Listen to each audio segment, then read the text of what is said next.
यदि आप हमारे चैनल पर नए हैं तो प्लीज़ सब्सक्राइब कर लेंगे। वेलकम। उम्मीद करते हैं कि आप सभी अच्छे होंगे। बहुत दिनों के बाद मैं कोई ऑडियो रिकॉर्डिंग कर रहा हूँ आप लोगों की, सॉरी वीडियो रिकॉर्डिंग कर रहा हूँ आप लोगों के लिए, वो भी किसी का रिक्वेस्ट है।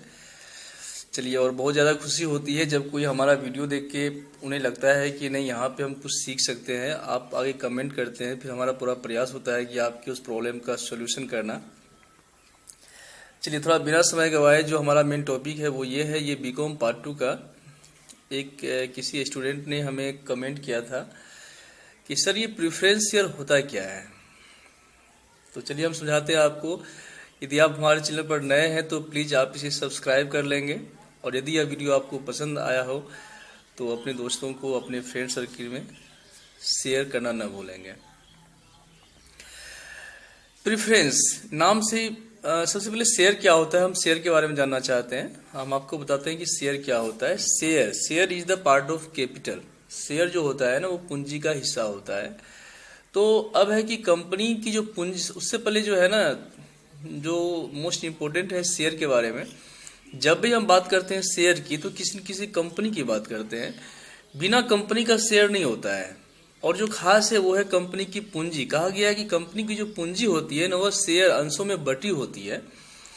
तो यदि आप कोई अपना बिजनेस शुरू करते हैं तो आप 1 लाख 2 लाख घर से रुपया लगाते हैं, बट यदि किसी कंपनी का एस्टेब्लिशमेंट होता है, निर्माण होता है, तो वहां पर कोई भी व्यक्ति घर से रुपया नहीं लगाता है, क्योंकि कंपनी में जो है ना पब्लिक का पैसा लगा होता है। कंपनी में सिर्फ शेयर होता है।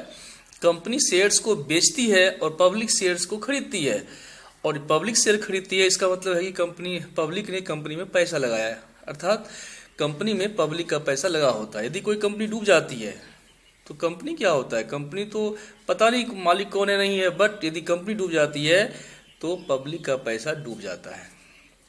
चलिए, तो अब है कि कंपनी के पास मेनली 2 तरह के शेयर्स होते हैं। एक होता है इक्विटी शेयर्स, एक होता है प्रेफरेंस शेयर। चूंकि आपका जो क्वेश्चन था वो था प्रेफरेंस शेयर सर क्या होता है, सर समझाइए। तो प्रेफरेंस को समझने से पहले आपको इक्विटी समझना होगा। जब तक आप इक्विटी को सही से नहीं समझते हैं ना, आप प्रेफरेंस को सही से नहीं समझ सकते हैं। अब जो है, हम यहाँ पे आपको बताना चाहते हैं कि इक्विटी शेयर्स क्या होता है। इक्विटी को हिंदी में बोलते हैं समता। ऐसे इक्विटी का एक हिंदी और भी होता है, स्वामित्व, ऑनर, मालिक। तो यदि किसी कंपनी जो है ना 2 तरह के शेयर्स मार्केट में बेचती है, एक होता है इक्विटी शेयर्स, एक होता है प्रेफरेंस शेयर्स। तो जो कोई व्यक्ति कंपनी का इक्विटी शेयर्स खरीदेगा वह कंपनी का स्वामी अर्थात मालिक कहलाएगा। अब हम आपसे एक क्वेश्चन कर रहे हैं, यदि आप कोई कंपनी बना रहे हैं तो क्या आप कभी चाहेंगे कि कोई बाहर का व्यक्ति आके आपका मालिक बन जाए? आप ऐसा कभी नहीं चाहेंगे।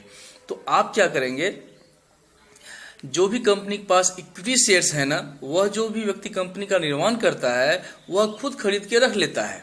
मार्केट में जो है ना प्रेफरेंस शेयर बिकने के लिए छोड़ दिया जाता है। अब है कि प्रेफरेंस शेयर क्या होता है। प्री मतलब पहले, प्रेफरेंस शेयर हिंदी बोलते हैं पूर्वाधिकार अंश, अर्थात जिस अंशधारी का कंपनी पर पहला अधिकार हो। तो कहने का मतलब है कि प्रेफरेंस शेयर एक तरह से अंशधारी तो है, लेकिन वह लेनदार है कंपनी का, क्योंकि एक निश्चित अवधि के बाद कंपनी क्या करती है, इस तरह के शेयर्स का पेमेंट कर देती है। जिस तरह से आपने बैंक से लोन लिया हुआ है, हाँ, ये प्रेफरेंस शेयर भी जो है पूंजी का हिस्सा है। लेकिन अब मान लीजिए कि आपने कोई बिजनेस शुरू किया है, आपने बैंक से लोन लिया 1 लाख का, 2 लाख का, चाहे 5 लाख का आपने लोन लिया हुआ है। तो आपने जो बैंक से लोन लिया है, आपको पेमेंट करना है कि नहीं करना है? बिल्कुल करना है। तो just like as loan, preference share भी क्या होता है, लोन की तरह होता है, एक तरह से लेनदार होता है। एक निश्चित अवधि के बाद कंपनी क्या करती है, प्रेफरेंस शेयर वाले का पेमेंट कर देती है। तो प्रेफरेंस शेयर क्या होता है, लेनदार होता है। और आपको बीकॉम पार्ट 2 में एक चैप्टर है रिडम्पशन ऑफ प्रेफरेंस शेयर। आप यह कभी नहीं पढ़ेंगे कि रिडम्पशन ऑफ इक्विटी शेयर्स, क्योंकि इक्विटी शेयर्स का पेमेंट कभी नहीं करते हैं, एक ही कंडीशन पर करते हैं, जिस दिन कंपनी का समापन होता है, कंपनी बंद होती है। इस बीच हम प्रेफरेंस शेयर वाले का, सॉरी, इक्विटी शेयर्स वाले का पेमेंट हम नहीं करते हैं। लेकिन जो प्रेफरेंस शेयर होता है वह निश्चित अवधि के बाद शोधनीय होता है, अर्थात जिस दिन कंपनी प्रेफरेंस शेयर को मार्केट में इशू करती है उसी दिन कंडीशन लगा देती है कि हम आपको आपका पैसा 5 साल के बाद या 10 साल के बाद आपको वापस कर देंगे। कैसे वापस करेंगे यह भी कंडीशन लिखा होता है। और कितना लाभ मिलेगा वह भी लिखा होता है। जैसे प्रेफरेंस शेयर के पल्ले लगा होता है 6%, 8%, 10%, जितना परसेंट है उसका मतलब है कि 100 में उसको उतना रुपया लाभांश मिलेगा। ठीक है ना। और डिटेल से आप इसके बारे में पढ़ेंगे। एक चैप्टर आएगा लिक्विडेशन ऑफ कंपनी, कंपनी का समापन। जब हम पढ़ते हैं कंपनी का समापन, ये बीकॉम पार्ट 2 में ही है, तो वहाँ आप पढ़ेंगे कि जब कंपनी का समापन होता है तो सबसे पहले हम किसको पेमेंट करते हैं, प्रेफरेंस शेयर को करते हैं या फिर इक्विटी शेयर्स को करते हैं। ठीक है ना। तो इस वीडियो में फिलहाल इतना ही है। आपको समझना था कि प्रेफरेंस शेयर लेनदार होता है, एक निश्चित अवधि के बाद कंपनी क्या करती है, इस तरह के शेयर्स का पेमेंट कर देती है। ठीक है ना। यदि और कोई क्वेश्चन हो आपके मन में तो आप हमें कमेंट करेंगे या आप हमें व्हाट्सएप कर सकते हैं लिख के, हम उसका जवाब देने का पूरा प्रयास करेंगे। थैंक्स।